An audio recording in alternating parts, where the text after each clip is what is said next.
Oke, assalamualaikum warahmatullahi wabarakatuh. Selamat sore, bapak-bapak lurah tercinta yang keren-keren ini. Pertama untuk Bapak Denny Ferdian SE, Bapak Lurah Pondok Jaya yang baru, yang menjabat baru. Lalu digabung dengan Bapak Lurah Pondok Jaya yang tercinta juga, yang sebelumnya juga menjabat sebagai Bapak Lurah Pondok Jaya di tahun yang lalu. Jadi selamat sore juga untuk kawan-kawan EG Production Education Group. Hari ini kita ada guest star, ada narasumber yang keren-keren nih dari Bapak Lurah Pondok Jaya. Terus ya, kira-kira langsung saja ke poinnya, pesan dan kesan dari Bapak Lurah yang lama dulu kali ya Pak ya. Pesan dan kesannya tentang Pondok Jaya apa Pak? Ya, pesan-pesan saya kan karena memang selaku ASN gitu kan ditempatkan bertugas menjadi para kelurahan di tanah kelahiran sendiri, ya ini sama ya kan, kita mengusung program pemerintah. Jadi siapapun yang istilahnya mengabdi di wilayah Pondok Jaya, ya kebetulan karena saya putra Pondok Jaya gitu kan, jadi ditugasin di Pondok Jaya seolah-olah kalau orang itu beban ya kan, menjadi beban ya, karena tadi satu dikelilingi oleh keluarga ya kan, istilahnya juga dari kultur juga kita dianggap sudah mengerti gitu kan, karena memang istilahnya sudah tahu dari kecil gitu kan terhadap masyarakat yang ada di Kelurahan Pondok Jaya.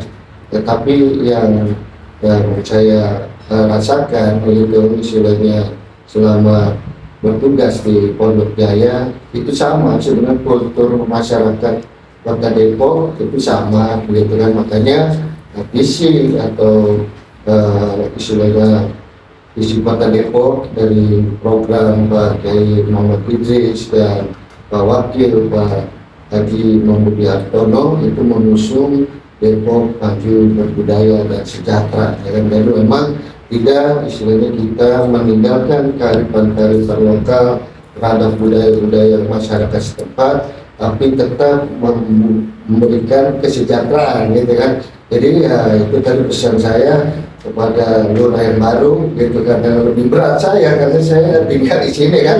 Kalau ada hal-hal yang istilahnya kurang berkenan itu merusak citra bukan hanya pemerintah Kota Depok, tapi juga keluarga akan merasa istilahnya itu tersakiti juga ya kan, kalau kita tidak bisa membawa amanah-amanah keluarga, karena memang ajaran-ajaran kita selaku istilahnya orang Islam gitu kan, kalau kerja ya harus memiliki kejujuran gitu kan, terus juga akhlak di setiap tempat itu harus kita jaga gitu, karena memang hal itulah yang orang-orang Betawi itu makanya di dalam posisi dan ini juga latar belakang istilahnya Minang yang memang kita dibesarkan di surau begitu kan, istilahnya itu udah biasa gitu. Jadi memang kita selalu tadi tidak ada perbedaan yang harus kita cari, itu banyaknya persamaan gitu kan. Jadi jangan melihat dari suku gitu kan, dia orang sini ya kan, ini orang di luar,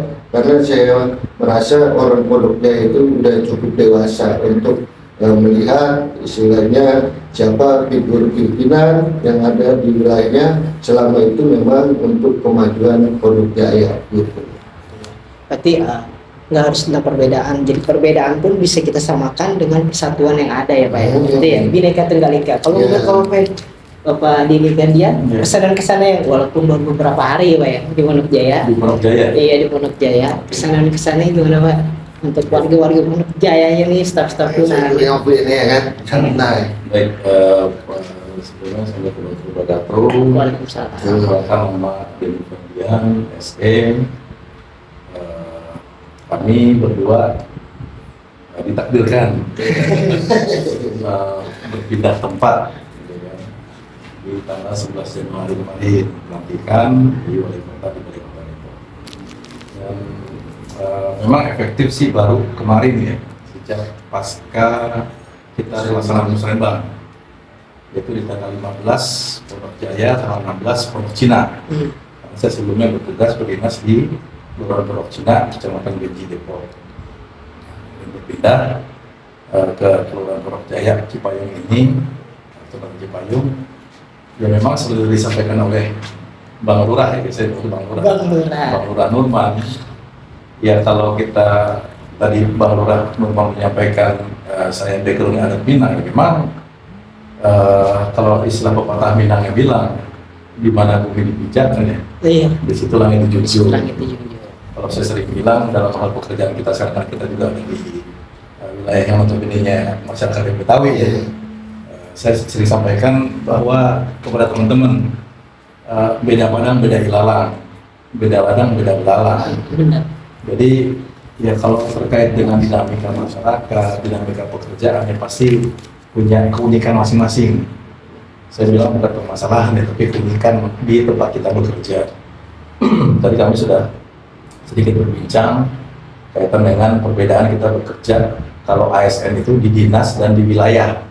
Di wilayah itu ada kelurahan kecamatan, kalau dinas ya yang ada di wali kota ya, atau dinas yang tersebar di luar seperti PU dan DLHK. Tapi pada dasarnya ya memang kami pun juga pernah merasakan kerja di dinas. Kita hanya berkecimpung terhadap, kita ketemunya cuma amplop berkas, ketemu komputer, ketemu orang juga yang kita temukan teman-teman sama baju coklat, nggak langsung berhadapan dengan masyarakat. Iya benar. Tapi kalau kita bekerja di wilayah itu betul-betul pengabdian kita, pelayanan kita, dan juga tadi disampaikan kita diuji kesabaran, kejujuran, segala macam itu kita rasakan di wilayah. Beda dengan pada saat kita di dinas. Kalau misalkan ada teman juga menyampaikan, mohon maaf, gue ibarat kerja kayak kata dalam terkurung. Nah silahkan coba ke wilayah. Tapi kalau ke wilayah juga nggak mau, ya apa kita bilang banci ya bang ya. Jadi istilahnya masing-masing punya peran. Jadi yang di dinas jangan merasa mereka spesial juga, yang di wilayah juga jangan merasa mereka terzolimi gitu bang ya. Jadi kita sama-sama lah gitu kan. Kita di wilayah punya peran yang strategis. Malah seringkali kita sampaikan kepada stakeholder kita, mitra gitu kan. Lurah, camat itu ujung tombak dan ujung tombok. Karena kita melaksanakan pekerjaan, kita melaksanakan membantu istilahnya pimpinan dalam hal ini Pak Wali, Pak Wakil, Pak Sekda sudah disampaikan. Kita memang seringkali berhadapan dengan kegiatan yang notabene nggak ada anggarannya. Kita melaksanakan kegiatan yang memang di luar daripada pagu anggaran yang sudah ditetapkan.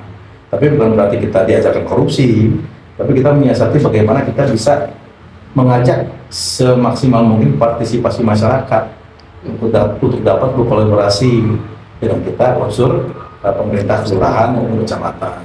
Termasuk dari teman-teman nih dari Karang Taruna, dari Genre, kemudian dari teman-teman stakeholder lain yang juga termasuk di situ, di dalamnya ada RT, RW, kader PKK, kemudian juga pokja-pokja gitu ya. Jadi seringkali hal-hal seperti itu yang mungkin terlewatkan, hal seperti itu mungkin seringkali terlupakan bahwa kita kerja nggak sendiri gitu loh ya.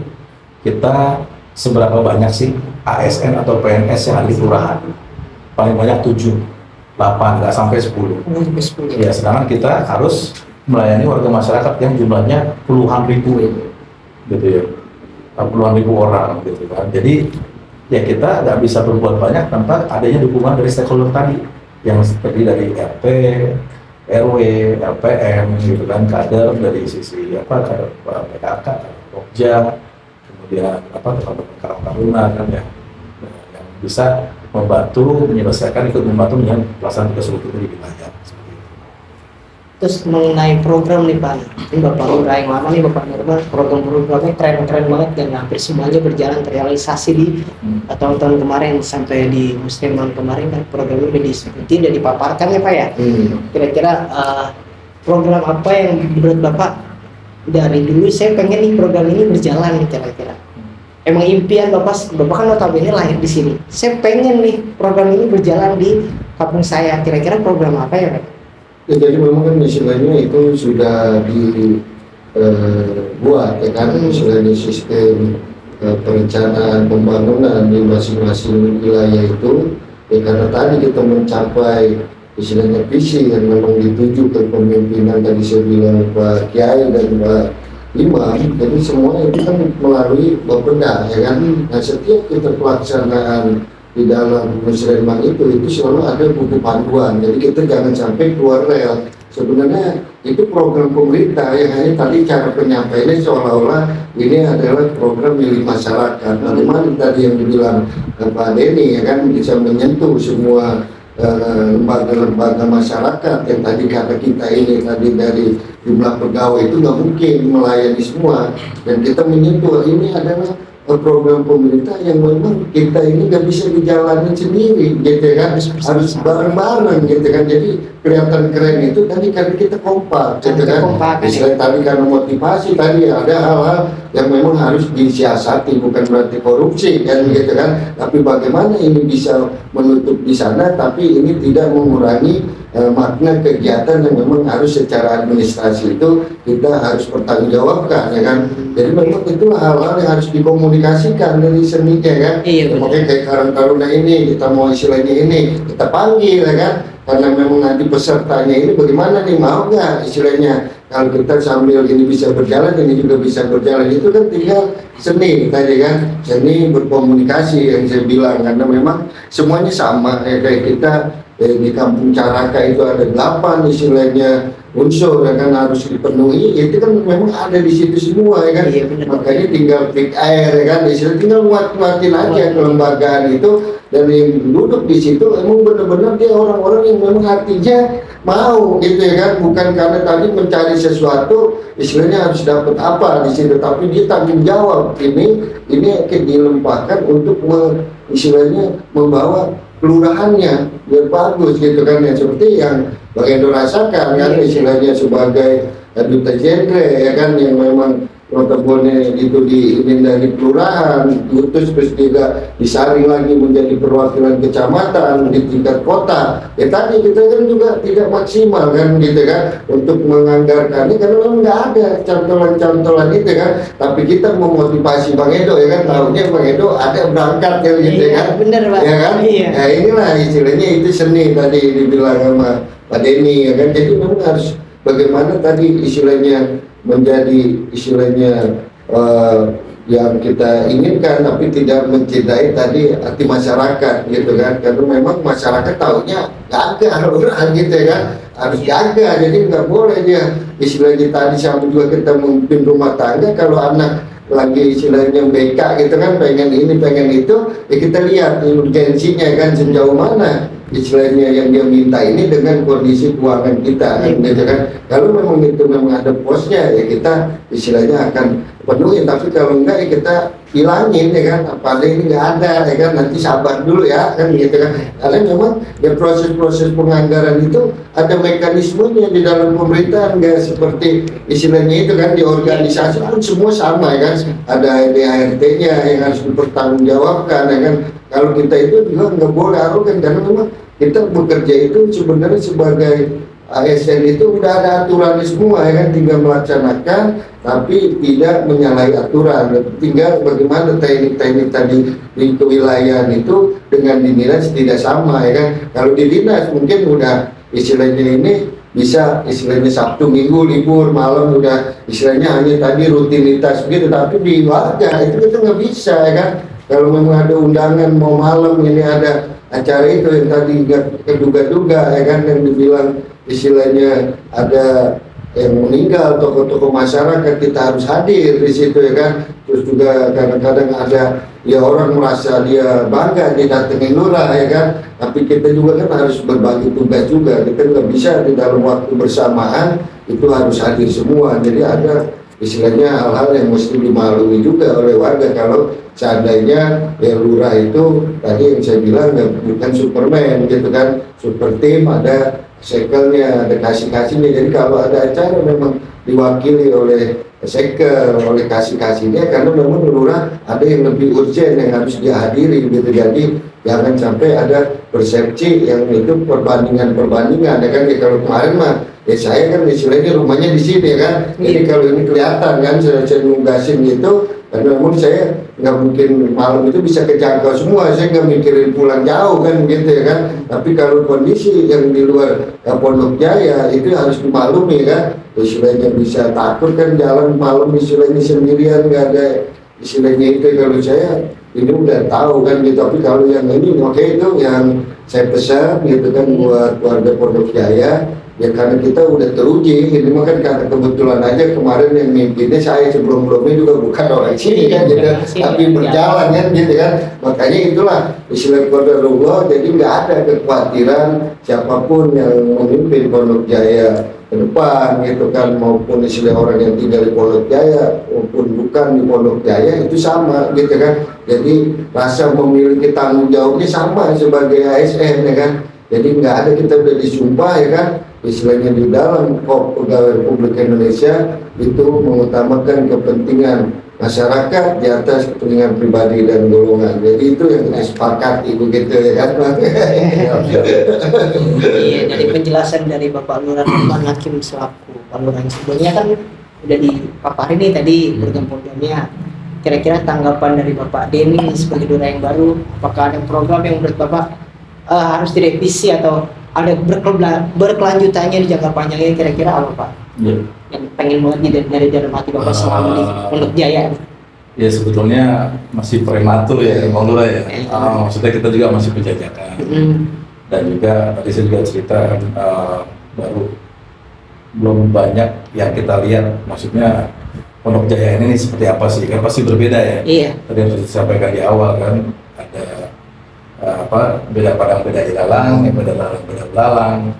Nah kalau berkaca dari pada saat saya berdinas di Kelurahan Pondok Cina, itu memang waktu itu yang saya coba majukan itu adalah kaitan dengan UMKM.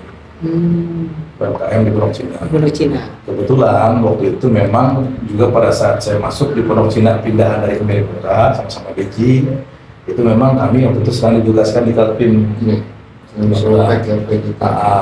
di saat itu, pada saat di Kalpim itu atau di kepemimpinan itu, kami kan dituntut untuk membuat suatu inovasi.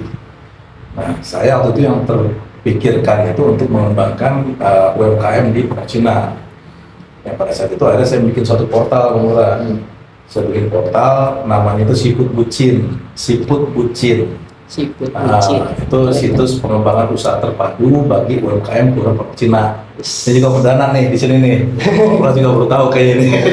Saya bocorin di sini nih buat teman-teman gateway. Di sini. Iya, di spill di sini. Itu sudah berjalan dan memang sudah ada. Kenapa saya menyasar ke UMKM Pondok Cina? Karena pada saat saya ada di Kemirimuka pun sempat waktu itu juga kami mendapatkan bahasa curhatan dari teman-teman UMKM, di mana di dalamnya itu adalah kaitan dengan bagaimana cara mereka mengembangkan pangsa pasar. Kemudian pada saat kami berkesempatan walaupun cuma sebentar di Lurah di Kemirimuka, kami coba mencari ini peluang ruang usaha yang bisa dijadikan tempat untuk mereka memperkenalkan produk gitu ya. Ya alhamdulillah ini kami bersambut, kita tempatkan mereka di The Mall Bang Lurah, The Mall Depok Mall. Itu kita tempatkan selama bulan Ramadan waktu itu, yang mereka hanya dikenakan biaya sebesar 75.000 selama sebulan. Mereka dapatkan lapak, walaupun nggak besar ya, cuma 2x2,5, dan mereka bisa berdagang dengan bebas di situ di lantai 3 selama bulan Ramadan. Yang waktu itu juga sempat dihadiri oleh Bunda Eli di akhir-akhir Ramadannya, itu kan sempat ada kita pentas seni, ada pertunjukan santunan yatim dan juga pertunjukan lain-lain gitu ya. Dan di situ kita coba membuka mata pimpinan kita ya. Salah satu yang itu Bunda Eli, Bu Wali Kota, bahwa Kemirimuka punya UMKM yang mereka punya produk gitu kan. Yang selama ini mereka hanya berdagang hanya melalui grup WA RT misalkan. Hanya berjualan risol atau misalnya goreng-gorengan hanya melalui grup RW. Iya. Nah, tapi kalau misalkan kita sampaikan juga ke teman-teman UMKM, coba deh dipercantik kemasannya, coba deh dibuat makanan yang punya keunikan gitu kan. Kalau risol, pinggir jalan banyak kan gorengan. Iya. Kalau misalkan risol, bakwan, macam nasi uduk pun begitu, nasi kuning pun begitu kan.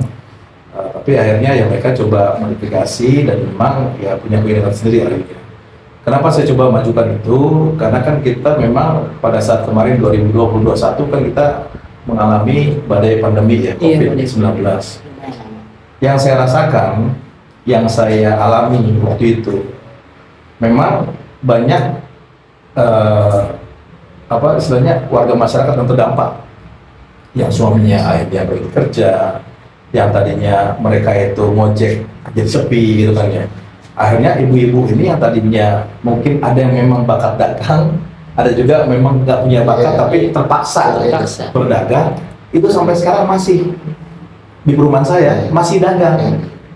Timbang itu cuman nasi uduk, nasi kuning diantar ke rumah Bang. Makanya kenapa itu, wah ini bukan main-main. Ibaratnya cuma masak dari dapur, masak dari rumah dengan istilahnya bahan yang seadanya mungkin ya, iya. yang mereka beli dari pasar atau dari warung sayur gitu kan, mereka bisa olah, mereka sajikan, jadi punya nilai ekonomis yang bisa membuat mereka bertahan ekonomi keluarganya selama masa pandemi. Selama masa pandemi. Itu yang bikin saya takjub gitu. Makanya kenapa pemerintah pusat mengintervensi anggaran itu kepada kita kota kabupaten, memberikan stimulus kepada UMKM, bukan kepada istilahnya usaha-usaha yang besar, ya kan? Iya. Kita selama pandemi lihat, mama nggak boleh sebut merek ya. Cuman kalau mall-mall itu kan banyak yang plaza yang jualan baju-baju pada kolaps, yang pada jualan istilahnya sepatu segala macam pada tutup, gitu kan? Ya karena memang ternyata yang bisa bertahan itu memang penjualan yang memang pertama mikro kecil, yang kedua memang menyasarnya lebih ke bahan pokok gitu. Dan makanya pas pada saat saya dari Kemiri kemudian pindah ke Pondok Cina pun itu yang coba saya kembangkan. Walaupun di Pondok Cina udah ada bangunan, itu namanya Uberman, usaha berkah mandiri ya kalau nggak salah. Nah itu memang mereka tergabung di suatu komunitas Uberman Pondok Cina yang memang selama ini aktif dengan kegiatan-kegiatannya di sana. Tapi memang saya pernah audiensi dengan salah satu ketuanya itu menyampaikan seringkali teman-teman UMKM ini bergeliat pada saat adanya bantuan pemerintah. Misalkan yang aktif itu sebetulnya cuma sekitar 20-an orang, 20-an UMKM. Tapi pada saat pemerintah akan memberikan bantuan, muncul UMKM yang menjamur lah itu pasti muncul. Karena mereka tahu dapat bantuan dari pemerintah, kompor misalkan kompor gas, ambil kompor gasnya, tapi ternyata vakum gitu kan. Ambil misalkan apanya gitu kan, ternyata vakum gitu kan. Itu yang kita hindari sebetulnya. Walaupun kita juga nggak melarang gitu kan, oleh masyarakat silakan mau coba berusaha, silakan mau coba berdikari untuk mencari tambahan uang sendiri. Tapi tolong ya betul-betul secara serius gitu kan, jangan cuma pas ada bantuan pemerintah mereka ambil terus ternyata cuma buat masak di dapur pribadi aja. Padahal itu harus kan untuk dikembangkan untuk usahanya sendiri. Itu sih kalau yang pernah saya alami, saya rasakan baik di Kediri maupun di Pondok Cina gitu. Jadi kita tinggal mensupport aja kalau untuk UMKM atau Pondok Cina, sebetulnya mereka sendiri itu sudah siap lari sebetulnya, untuk siap running. Tinggal intervensi dari kita selaku pemangku wilayah di Kelurahan Pondok Cina bisa mendorong mereka supaya lebih aktif lagi dalam rangka peningkatan atau kemajuan kualitas produknya. Sebelum ke step selanjutnya nih, pertanyaan selanjutnya ini masih ada sangkut pautnya dengan ada beberapa yang mungkin sedikit masukan aja Pak ya, nggak apa ya izin ya. Mungkin Bapak Lurah Nurman sudah tahu untuk remaja-remaja yang dari Pondok Jaya Pak Denny lumayan kreatif dan inovasi. Contoh kalau ngomongin UMKM ya Pak ya, mungkin Bapak udah tahu Ramadan kemarin ada remaja dari Karang Taruna RW 2 coba mengagendakan yang namanya UMKM selama Ramadan. Jadi 1 bulan full, 1 hari sampai 29 Ramadan kita ngadain UMKM kecil-kecilan Pak. Dan ternyata yang tadinya kita agendakan, kita rencanakan kecil-kecilan jadi wah, karena ya sekitar RW dulu lumayan banyak yang tadi seperti Bapak ceritakan kan, yang perdagangan dari via sosial media, dari grup WA. Ya akhirnya kita coba rangkul mereka, ikut kaitkan mereka di UMKM. Ada juga beberapa yang belum masuk di grup kelurahan, grup UMKM kelurahan, akhirnya mereka ikut andil di grup kelurahan juga, ikut masuk, ikut di invite juga gitu. Jadinya kalau ngomongin UMKM kita sempat berjalan walaupun kecil-kecilan ya, jadi cuman mereka pedagang-pedagang kecil yang ikut kaitkan, tapi setidaknya menambah masukan untuk di lebarannya nanti. Kita sih berharap dengan adanya pandemi itu tidak berhenti sampai di situ, nanti ada berkelanjutannya. Terus juga di Remaja Maju Pondok Jaya juga banyak juga inovasi kayak untuk bersantunannya. Kalau Bapak ini untuk biar memberikan info kepada Bapak Denny. Jadi karena kan kalau ngomongin mengenal tentang Pondok Jaya nggak cukup kayak setahun 2 tahun Pak. Kita kudu kayak misalnya ngobrol kayak gini wajib kayaknya untuk remajanya, orang tuanya. Jadi saya mungkin tadi udah teruji kalau bahasa UMKM ini pakar ya tadi. Iya makanya kita pengennya berkelanjutan. Sama PKP itu kita juga mengangkatkan tentang UMKM ya kan. Kalau dia tadi lewat istilahnya mungkin apa tadi kan gitu kan, kalau saya kan pojok UMKM itu masih ada kan itu kan, jadi keluarga lama kan gitu kan, itu memang kita istilahnya memang sama gitu kan. Kita tadi UMKM itu istilahnya memang istilahnya teruji pada saat kita terkena COVID gitu, itulah yang memang istilahnya harus dikuatkan lagi UMKM ini, karena apalagi ya tadi yang istilahnya saya bilang kita bekerja itu menuju istilahnya misi ya kan, istilah misi Kota Depok yang memang janji wali kota pada saat itu menciptakan 5.000 wirausaha baru dan 1.000 perempuan pengusaha. Itu yang memang kita kejar di situ. Itu tadi memang melihat dari kondisi pada saat istilahnya konstelasi pemilihan kepala daerah saat itu, itulah yang memang nanti ke depannya ini kita harus istilahnya bisa menampung tadi, karena orang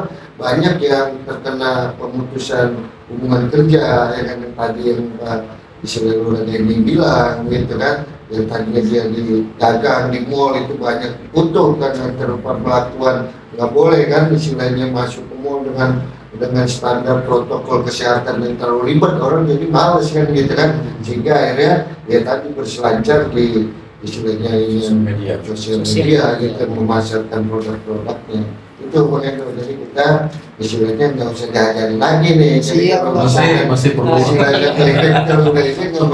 mengajarkan hanya menginfokan, semoga berkelanjutan program. Iya makanya tadi nanti dia udah lihat ya kan, tadi udah ditarain gitu, apalagi dia itu makanya kita bisa studi banding dan nanti ke coaching yang udah ditinggal sama Bang Denny. Siap. Kira-kira nih Pak, kata-kata motivasi, boleh kasih kita minta kata-kata motivasi dari bapak-bapak yang hebat-hebat yang ada di sini kan, untuk remaja-remaja Pondok Jaya khususnya, mungkin dari Pak Lurah ini dulu gantian. Kata-kata motivasi ya paling tetap positif, tetap inovatif dan tetap berkreasi gitu aja sih. Mau dilanjutkan, ditanggapi oleh kalau saya kan memang istilahnya di zaman now kayak sekarang ini kan, jadi memang bonus istilahnya demografi yang begitu besar ya kan, ya makanya kita penekanannya kita bukan hanya banyak dari segi orangnya, tapi juga banyak dalam segi kualitas kan gitu kan. Makanya intervensinya anggaran di kelurahan ini bisa istilahnya itu menjalin istilah pemberdayaan masyarakat yang kuat di dalam hal tadi penguasaan yang memang itu tidak didapat istilahnya di pendidikan formal kan. Memang yang paling istilahnya harus disadari sama teman-teman remaja ini, kita ini jangan dibilang generasi instan gitu kan, karena kayak kebanyakan makan instan juga nggak baik gitu kan, itu tidak baik untuk kesehatan, dan itu juga untuk pertumbuhan remaja, jadi jangan dicetaknya terlalu instan ya kan. Jadi harus lihat proses-proses orang yang sukses, jangan dilihat itu dari yang sekarang ya, tapi bagaimana perjuangan dia, dan terus ya kan istilahnya punya karakter diri sendiri. Jangan istilahnya melihat tadi kesuksesan yang instan, karena tidak ada kesuksesan itu yang bim-salabim, karena semuanya itu perlu dengan proses. Jadi inilah yang harus kita kuatkan, harus sabar gitu kan, tidak istilah ini, dan tetap istilahnya jaga norma-norma istilahnya budaya gitu kan, walaupun kita ada di generasi now sekarang ini jangan sampai kita kehilangan jati diri kita terhadap bangsa kita gitu kan, kalau ada di lingkungan kita. Kalau boleh nambahin ya istilahnya kita nongkrong oke, pas azan kita sholat. Iya, Gitu, Bang. iya. Jangan Intinya yang wajib jangan ditinggalkan. Iya, pasti. Benar, Iya. benar, benar. Ngeband lanjut pas waktu ngaji, ya itu kan teteh Quran. sama kan. Gitu. Iya. Itu pasti ya tadi nambahkan sedikit dari Bang Irfan. Kita ini mungkin berbeda zaman ya, tapi tetap sebagai seorang muslim ya, kita harus memegang kaidah-kaidah cocok dengan yang disampaikan Bang Nurman. Saya pun pertama kali kerja ke Makassar, gitu. Walaupun hanya sebagai sales marketing lah, gitu. Dan di sana ya, tantangannya luar biasa sebagai seorang bujangan gitu ya, masih bujangan ya, Oh, masih bujangan waktu itu, belum meninggalkan dunia hitam lagi gitu ya, belum meninggalkan dunia hitam. Jadi di sana tuh ketemu yang macam-macam lah. Pasti kalau teman-teman nggak perlu dijelaskan lagi ya. Ya godaannya berat, godaannya besar. Tapi kita ingat kita punya Tuhan, kita ingat punya Allah. Gitu kan. Jadi dan saya terakhir ini juga sering lihat. Ya, saya juga jujur, saya punya TikTok, saya punya share video, ya kan. Ya, cuman ya kita ambil manfaatnya gitu kan.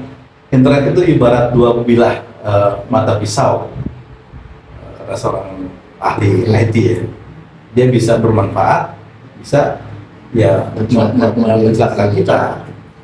Pisau kita pegang untuk koki, dia bisa bermanfaat kan, untuk olah masakan, untuk olah makanan. Tapi kalau misalnya buat orang yang nggak paham fungsi pisau, bisa jadi alat kejahatan. Nah, itulah internet gitu. Dan di dunia sosmed sekarang ini seperti itu juga sama. Jadi saya juga menyampaikan kepada teman-teman, kita ini hidup di dunia kan sementara. Jadi agak sedikit sedih ini Bang ya. Tapi ya harus diingat, dicamkan bahwa kita ini adalah aset dari yang punya kita. Gitu. Dari ujung rambut sampai ujung kaki gitu. Itu beberapa hari terakhir saya lihat itu tuh nasihat itu gitu kan. Jadi apapun yang teman-teman lakukan, harap diingat pasti akan ada pertanggungjawaban. Yang kedua, kenapa tadi saya sampaikan kesan pesannya, saya minta positif, tetap inovatif dan kreatif ya, berkreasi, karena masa-masa remaja itu nggak akan selamanya. Masa-masa remaja itu akan teman-teman tinggalkan. Nah, mumpung masih remaja, masih bisa produktif, belum mikirin yang macam-macam itu mulai ya.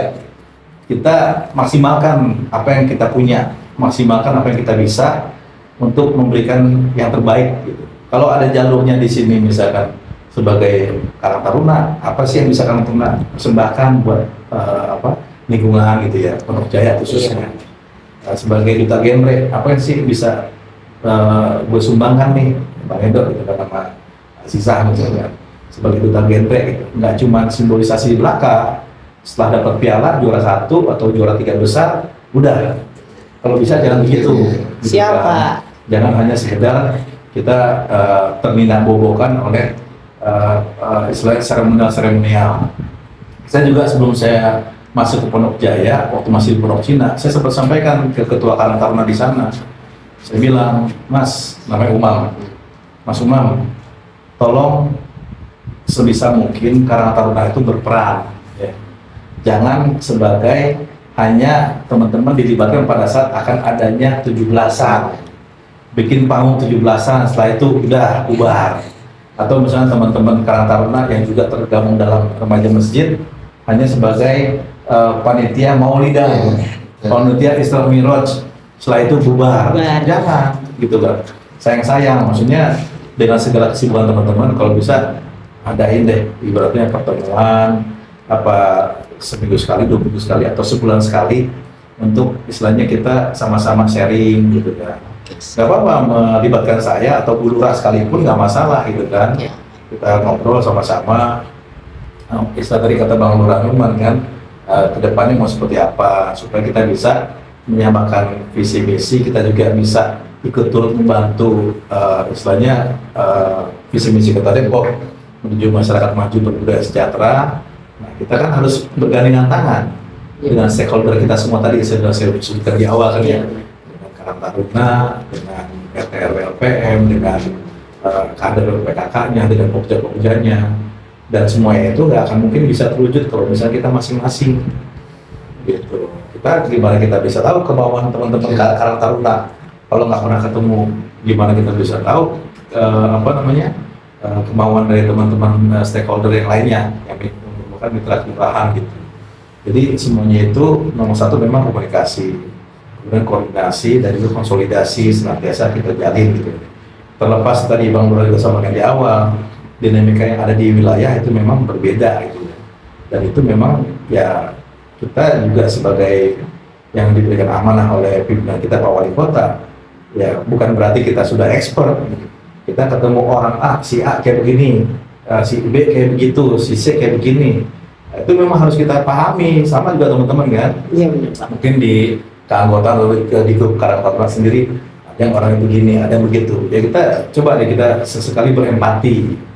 Kita berempati, kita merasakan oh dia mungkin istilahnya ya keluarganya kurang ini seperti mana. Coba digali gitu kan permasalahan yang ada supaya kita bisa mempererat istilahnya pertemanan, terus kemudian memperkuat juga keorganisasian. Dari situ ada kemudian di antara teman-teman sekalian. Berarti kata-kata motivasi udah keren-keren banget, pesan-pesan juga kesan-kesan yang kita dapat hari ini, sore ini, knowledge-nya intinya kita adalah makhluk sosial ya Pak. Gak mungkin kita bisa sendiri-sendiri. Ya, kita lahir pun dibantu bidan, meninggal pun digotong orang, dikubur pun dibantu sama orang yang ada di kuburan. Intinya gitu, kita makhluk sosial, kita harus saling bersama-sama. Kalau dari Pak Denny intinya adalah komunikasi, konfirmasi dan konsolidasi. Dari Bapak Lurah silaturahim itu paling penting, paling utama, ibadah paling penting dan wajib. Balik lagi untuk Kelurahan Pondok Jaya intinya mungkin sampai di sini aja. Dan terima kasih atas waktunya kepada Bapak Lurah Lukman Hakim, Bapak Lurah Pondok Cina sekarang. Selamat bertugas, semoga betah di sana. Terus juga untuk Bapak Denny Ferdian, selamat datang di Kelurahan Pondok Jaya. Selamat bertugas, semoga betah ya Bapak. Oke, sekian dari kita bertiga. Terima kasih. Wassalamualaikum warahmatullahi wabarakatuh. Waalaikumsalam.